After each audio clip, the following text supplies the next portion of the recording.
తెలంగాణ పరిపాలనా కేంద్రమైనటువంటి సచివాలయం వద్ద తెలంగాణ ప్రాంతానికి, తెలంగాణ అస్తిత్వానికి, తెలంగాణ పోరాటానికి ఎలాంటి సంబంధం లేని ఒక కాంగ్రెస్ నాయకుని విగ్రహాన్ని ప్రతిష్ఠించడం అనేటువంటిది తెలంగాణ సమాజం తీవ్రంగా వ్యతిరేకిస్తుందనేటువంటి విషయాన్ని మేము ఈ సందర్భంగా గుర్తు చేస్తూ ఉన్నాం. ఇవాళ అమరుడు శ్రీకాంతాచారి జన్మదినం. అమరులందరూ కూడా ఏం కోరుకున్నారు? తెలంగాణ నుంచి మా తెలంగాణ వస్తే తెలంగాణ ప్రజల అస్తిత్వానికి సంబంధించినటువంటి పరిపాలనా కేంద్రమైన సచివాలయం దేదీప్యమానంగా తెలంగాణ ప్రజల ఆకాంక్షలకి నిలువుటెత్తు అద్దంగా ఉంటుందని అమరులందరూ కూడా ఆకాంక్షించారు. ఇవాళ దాని ముందు తెలుగు తల్లి విగ్రహం, తెలంగాణ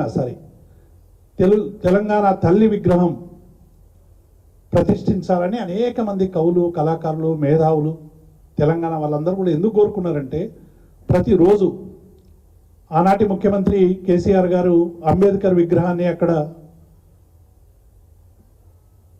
ప్రతిష్ఠించడం కానీ, ఎదురుగా అమరవీరుల చిహ్నాన్ని, అమర జ్యోతిని నిర్మించడం కానీ, ఇవన్నీ ఒక్కసారి మనం చూస్తూ ఉంటే ఆ పరిపాలనా కేంద్రానికి తెలంగాణ ప్రజల ఆకాంక్షలు, రాజ్యాంగబద్ధమైనటువంటి ఆకాంక్షలు, రాజ్యాంగాన్ని ఎట్లా నడపాలనేటువంటి సోయి ఉంటుందని కేసీఆర్ గారు తరతరాలుగా ఉండాలని అటువంటి వాటిని ప్రతిష్ఠించారు.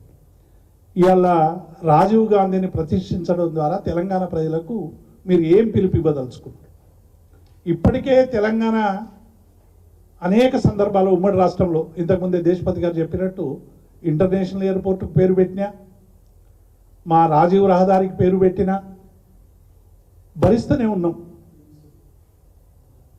ఆదిలాబాద్ రిమ్స్కి కూడా ఆ పేరు పెట్టినా మేము అందరం కూడా భరిస్తూనే ఉన్నాం.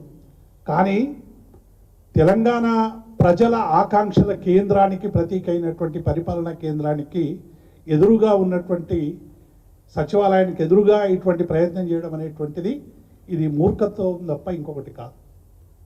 రాజీవ్ గాంధీ నిజంగానే రాజీవ్ గాంధీకి ఏమైనా తెలంగాణ గురించి కానీ, తెలంగాణకు కానీ ఏమైనా సంబంధం ఉందని ఆలోచిస్తే, కనీసం ఆ ఇందిరాగాంధీ కన్నా తెలంగాణతో కొంచెం సంబంధం ఉంది. గతంలో పార్లమెంట్ సభ్యురాలు అయింది కాబట్టి, ఉమ్మడి రాష్ట్రంలో పార్లమెంట్ సభ్యులైంది. ఆ తర్వాత తెలంగాణ ఉద్యమాన్ని 69లో అణిచివేసినటువంటి సందర్భం కూడా ఉంది.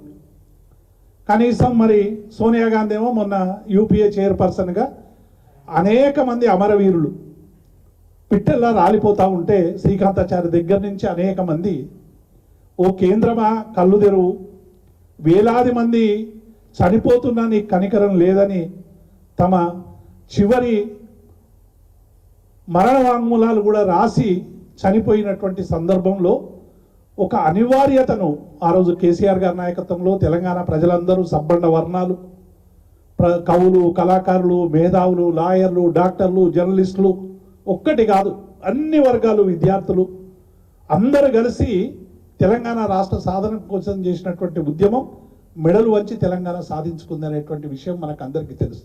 కాబట్టి ఇప్పటికైనా ఈ ప్రభుత్వం ఆలోచించాల్సింది, ఎట్టి పరిస్థితుల్లో అక్కడ రాజీవ్ గాంధీ విగ్రహం పెట్టడానికి ప్రజలు అనుమతించాలనేటువంటి విషయాన్ని మేము ఈ సందర్భంగా గుర్తు చేస్తాం.